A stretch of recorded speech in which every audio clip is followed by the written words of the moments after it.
Bien, alors, correction du TP1.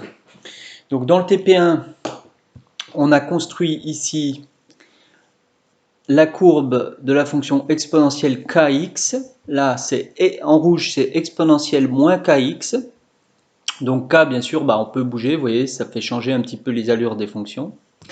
Ensuite, on a posé un point M sur la courbe de la fonction exponentielle kx et un point N sur celle de moins kx avec la même abscisse. On a tracé les tangentes en chacun de ces points aux courbes, ici et ici, et on regarde les intersections avec les axes des abscisses. Et en fait, on s'aperçoit que quand je vais, pour une valeur de k fixée, quand je vais bouger le point M, la longueur AB, ici, ne va pas changer, et le point I, l'abscisse du point I, ça va être la même que celle de l'abscisse du point M et de l'abscisse du point N. Bien, alors il s'agit maintenant de démontrer tout ça. Alors, pour démontrer tout ça, qu'est-ce qu'on va faire? Alors, bien sûr, pour une valeur de k fixée, donc on va laisser k comme un paramètre, on va placer un point M d'abscisse A. On aura donc un point N qui a la même abscisse A. On va calculer les équations des tangentes. Alors, bien sûr, les équations de ces tangentes vont dépendre, il va rester k et l'abscisse A du point M dans l'équation de ces tangentes. C'est ça qui va être un peu difficile. Et une fois qu'on aura calculé les équations de ces tangentes, on va calculer leur intersection avec les axes des abscisses. Donc on va trouver des coordonnées de A et de B qui vont dépendre bien sûr de l'abscisse du point A et de la valeur du paramètre K. Alors on fait ça. Voilà. Donc, première chose à faire, on vous dit démontrer qu'une équation de la tangente T à CK en son point M d'abscisse A. Donc j'ai M, c'est le point d'abscisse A. CK d'abscisse A. Alors je rappelle que l'équation de la tangente, c'est y égale f' de A multiplié par x moins A plus f de A. Donc ça, c'est l'équation de la tangente à la courbe de f au point d'abscisse A. Donc on a besoin de f' de A et on a besoin de f de A. Alors je sais que f de x, c'est exponentielle de kx. Donc si je veux calculer f de A, ça me fait exponentielle de k A. Et puis f' de x, alors ça, c'est k fois e de kx. Hein, c'est les formules du cours. Quand on n'a pas exponentielle x, mais exponentielle ax plus b, le a vient devant. Donc ici, c'est k. Donc le k vient devant. On obtient donc que f' de a, c'est k fois exponentielle de ka. J'ai tout ce qu'il faut, vous voyez, pour écrire mon équation de ma tangente à la courbe ck. Donc j'écris y est égal, alors f', ça fait k fois e de ka, multiplié par x moins a, plus f de a, c'est-à-dire e de ka.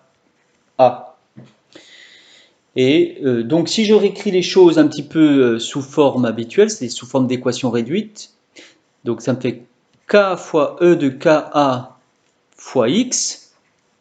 Il va me rester ensuite moins a k e de ka et plus e de ka. Alors par rapport à ce qu'on nous demande dans le cours, effectivement, je peux obtenir la forme qui est proposée, c'est-à-dire k fois e de ka x. Donc ça, c'est le coef directeur. Et puis, plus, je vais mettre e de ka en facteur ici, ça fait 1 et moins ak. Et ça, c'est l'ordonnée à l'origine. Donc on obtient bien une équation de droite comme demandé dans la question numéro 1. Alors maintenant, pour déterminer l'intersection de cette droite avec l'axe des abscisses, quand est-ce que cette droite coupe l'axe des abscisses? C'est quand y vaut 0. Donc j'écrirai l'intersection avec l'axe des abscisses se trouve lorsque y vaut 0. Donc on résout quoi? On résout, je remplace y par 0 et je vais trouver x. C'est là que ça va couper l'axe des abscisses. Donc on résout k fois e de ka x plus E de KA fois 1 moins AK est égal à 0.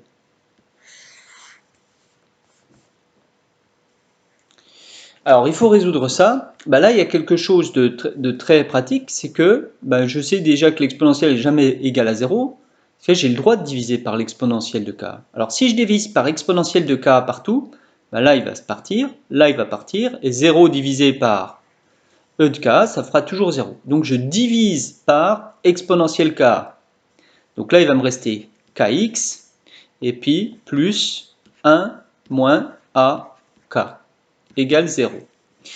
Eh bien, on est presque au bout. On va trouver que x, à ce moment-là, alors si vous réécrivez les choses, ça fait que x, donc je vais passer 1 moins ak de l'autre côté, ça va faire ka moins 1, et après il va me rester à diviser par le k qui est là.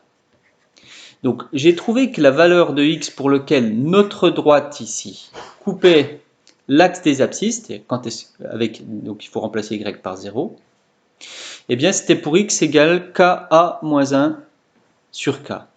Donc l'intersection avec l'axe des abscisses, je l'écris ici, c'est bien ka moins 1 sur k et bien sûr 0, puisque le point est sur l'axe des abscisses.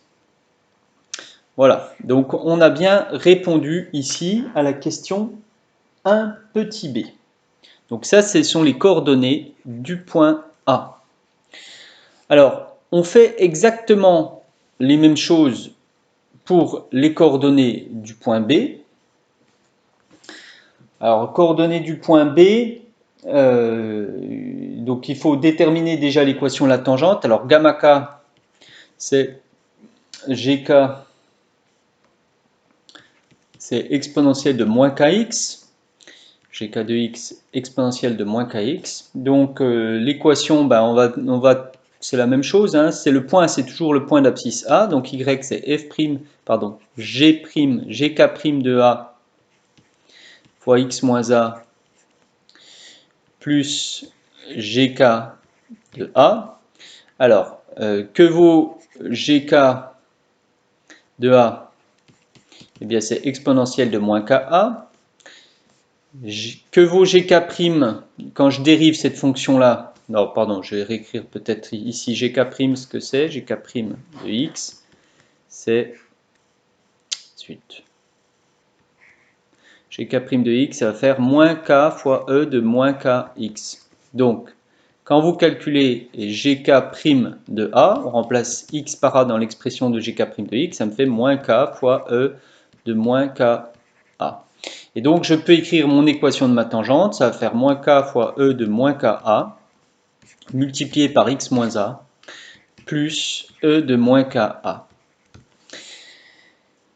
Et on va obtenir, comme tout à l'heure, une équation de la tangente. Ça me fait donc y est égal à moins k e de moins ka x.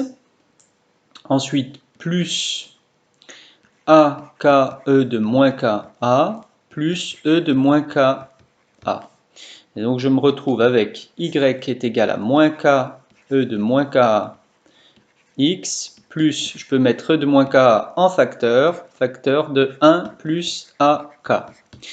Et donc, si je fais comme tout à l'heure, si je cherche l'intersection avec l'axe des abscisses, il faut remplacer y par 0, et je résous, ceci est égal à 0. Je vais obtenir le point B, donc je vous laisse le faire, mais vous mettez ça égal à 0, on divise par e de moins ak, donc les e de moins ak vont disparaître, et on va obtenir 1 plus ak divisé par k, je vous laisse faire le calcul, 0. Donc voilà ce qu'on obtient comme coordonnées pour le point B.